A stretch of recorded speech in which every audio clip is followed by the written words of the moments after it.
नमस्कार दोस्तों। आज एक और मोटिवेशनल कहानी आपके सामने लाया हूँ, जिसका शीर्षक है जो चाहोगे सो पाओगे। एक साधु घाट किनारे अपना डेरा डाले हुए था। वहाँ वह धुनी रमाकर दिन भर बैठा रहता और बीच बीच में ऊंची आवाज में चिल्लाता, जो चाहोगे सो पाओगे। उस रास्ते से गुजरने वाले लोग उसे पागल समझते थे। वे उसकी बात सुनकर अनसुना कर देते और जो सुनते वे उस पर हंसते थे। एक दिन एक बेरोजगार युवक उस रास्ते से गुजर रहा था। साधु की चिल्लाने की आवाज़ उसके कानों में भी पड़ी, जो चाहोगे सो पाओगे, जो चाहोगे सो पाओगे। ये वाक्य सुनकर वह युवक साधु के पास आ गया और उसने पूछा, बाबा, आप बहुत देर से जो चाहोगे सो पाओगे चिल्ला रहे हो। क्या आप सचमुच में मुझे वो दे सकते हैं जो मैं पाना चाहता हूँ? साधु बोला, हाँ बेटा, लेकिन पहले तुम ये बताओ कि तुम पाना क्या चाहते हो। वह युवक बोलता है, बाबा, मैं चाहता हूँ कि एक दिन मैं हीरो का बहुत बड़ा व्यापारी बनूं।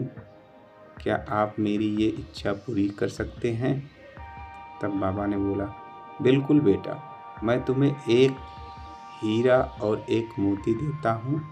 उससे तुम जितने चाहे हीरे मोती बना लेना। साधु बोला। यह बात सुनकर युवक की आंखों में आशा की ज्योति चमक उठी। फिर साधु ने उसे अपनी दोनों हथेलियां आगे बढ़ाते हुए कहा।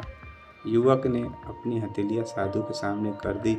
साधु ने पहले उसकी एक हथेली पर अपना हाथ रखा और बोला, बेटा, ये इस दुनिया का सबसे अनमोल हीरा है। इसे समय कहते हैं। इसे जोर से अपनी मुट्ठी में जकड़ लो। इसके द्वारा तुम जितने चाहे उतने हीरे बना सकते हो। इसे कभी अपने हाथ से निकलने मत देना। फिर साधु ने अपना दूसरा हाथ युवक की दूसरी हथेली पर रखकर कहा, बेटा, ये दुनिया का सबसे कीमती मोती है। इसे धैर्य कहते हैं। जब किसी काम में समय लगने के बाद भी वांछित परिणाम प्राप्त न हो तो इस धैर्य नामक मोती को धारण कर लेना। यदि मोती तुम्हारे पास है तो तुम दुनिया में जो चाहो वो हासिल कर सकते हो। युवक ने ध्यान से साधु की बात सुनी और उन्हें धन्यवाद कर वहाँ से चल पड़ा। उसे सफलता प्राप्ति के 2 गुरु मंत्र मिल गए थे।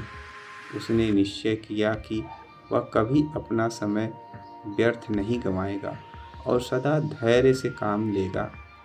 कुछ समय बाद उसने हीरे के एक बड़े व्यापारी के यहाँ काम करना प्रारंभ किया। कुछ वर्षों तक वह दिल लगाकर व्यवसाय का हर गुण सीखता रहा और एक दिन अपनी मेहनत और लगन से अपना सपना साकार करते हुए हीरे का बहुत बड़ा व्यापारी बना। तो दोस्तों, इस कहानी से हम लोग को यही सीख मिलती है कि लक्ष्य प्राप्ति के लिए सदा समय और धैर्य नाम के हीरे मोती अपने साथ रखें।